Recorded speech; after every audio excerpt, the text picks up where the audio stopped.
चलिए खबरों में आगे बढ़ते हैं। बात राजनीति की। बीजेपी ने बड़े बड़े महारथियों को मध्य प्रदेश विधानसभा चुनाव के मैदान में उतार दिया है। जिनको टिकट मिला उन्हें भी इस बात का अंदेशा नहीं था कि उनको टिकट दिया जाएगा। पार्टी आलाकमान की नई रणनीति के बाद ग्राउंड जीरो पर इस वक्त क्या हो रहा है, देखिए ये रिपोर्ट।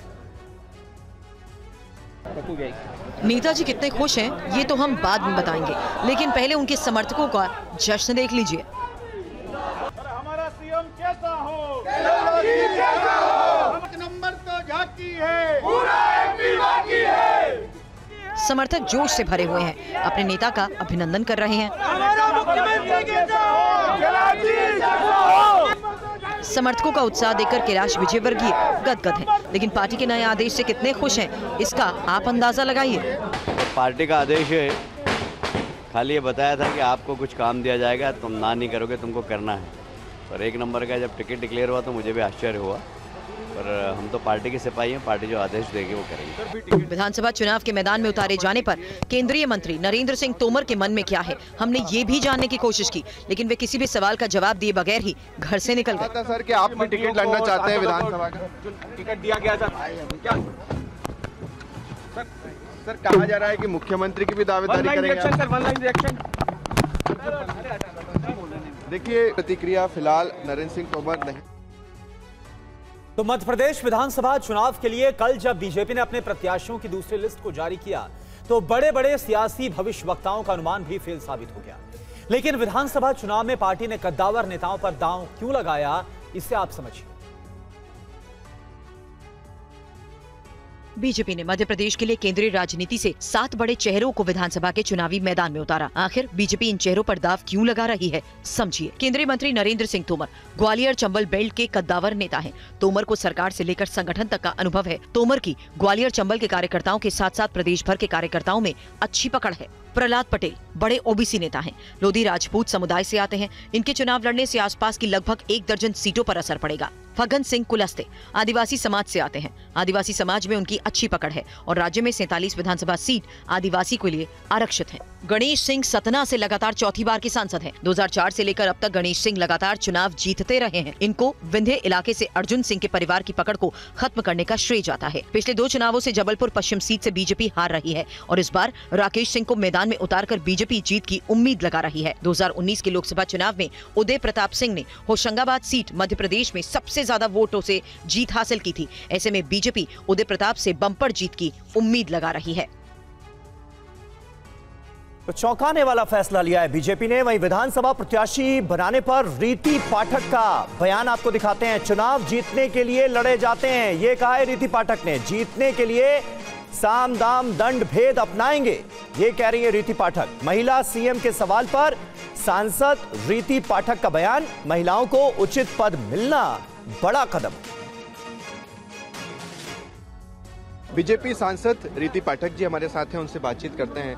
आपको भी उम्मीदवार बनाया है, सबसे पहला सवाल तो आपसे यही है कि क्या कुछ कारण रहे हैं कि सांसदों को भी इस बार के चुनाव में उतारा? देखिए, हम कार्यकर्ता हैं और सांसद तो मैं बाद में बनी हूँ, पहले मैं पार्टी की कार्यकर्ता हूँ। मुझे इस बात की बेहद खुशी है कि पार्टी ने मुझ पर विश्वास किया, विश्वास जताया।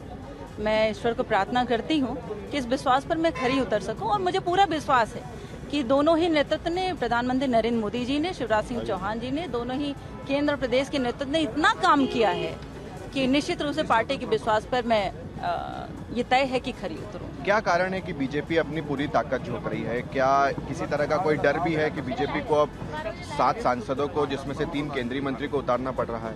देखिए, जब ताकत रहती है तब तो ताकत लगाना पड़ता है। जिसके पास ताकत ही नहीं होगी वो क्या लगाएगा? तो इसलिए हमारे पास ताकत है, हमारे पास जनता की आवाज की ताकत है, हमारे पास जनता की विश्वास की ताकत है। मध्य प्रदेश विधानसभा चुनाव के लिए बीजेपी प्रत्याशियों की नई लिस्ट पर विपक्ष निशाना साध रहा है। इस मुद्दे पर वार पलटवार भी जारी है।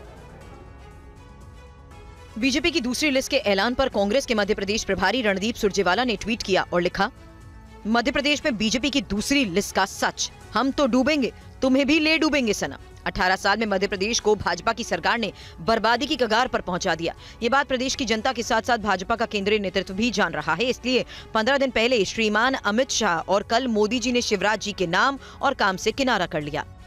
उधर पार्टी नेताओं में उम्मीदवारों की घोषणा पर वार पलटवार शुरू हो चुका है। दोनों के दोनों इंडी अलायंस का हिस्सा है। अब आपस में तय करें। अब कहाँ है इंडी अलायंस, कहाँ है मल्लिकार्जुन खड़गे, कहाँ है नीतीश कुमार, कहाँ है राहुल गांधी, कहाँ गए सब लोग? वैसे तो कहते हैं हमारा अलायंस है, हमारी आपस में मोहब्बत है, हमारी आपस में दोस्ती है, हम लोग इकट्ठे हैं, हम लोग इकट्ठे चुनाव लड़ेंगे।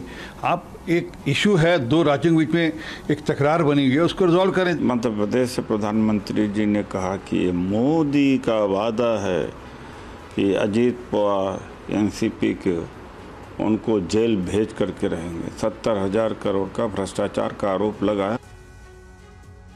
वहीं बीजेपी की दूसरी लिस्ट जारी होने के बाद इंदौर पहुंचे केंद्रीय मंत्री ज्योतिरादित्य सिंधिया से भी विधानसभा चुनाव लड़ने पर सवाल पूछा गया, तो उन्होंने क्या कहा ये आपको सुनाते हैं। इंदौर में एक कार्यक्रम में केंद्रीय मंत्री ज्योतिरादित्य सिंधिया शामिल होने पहुंचे। इस मौके पर मौजूद पत्रकारों ने उनसे बीजेपी की दूसरी लिस्ट को लेकर सवाल कर लिया। इस पर उन्होंने क्या कहा, सुनिए। आप विधानसभा पार्टी का कार्यकर्ता मैं हूँ, कार्यकर्ताओं की पार्टी है। जो भी जिम्मेदारी हर एक कार्यकर्ता को दी जाती है, उस जिम्मेदारी का निर्वाह करना हमारी केवल जिम्मेदारी और दायित्व नहीं, लेकिन हमारा धर्म बनता है। उधर मध्य प्रदेश कांग्रेस ने ट्वीट के जरिए सिंधिया पर तंज कसा है। ज्योतिरादित्य सिंधिया को टिकट तक नहीं, सूत्रों का दावा बीजेपी ने सरपंच पद के लिए भी कुछ लोगों को रिजर्व रखा। मध्य प्रदेश कांग्रेस मतलब साफ है, सूबे के चुनावी संग्राम में अब बीजेपी के टिकट बंटवारे पर भी सियासी घमासान शुरू हो चुका है।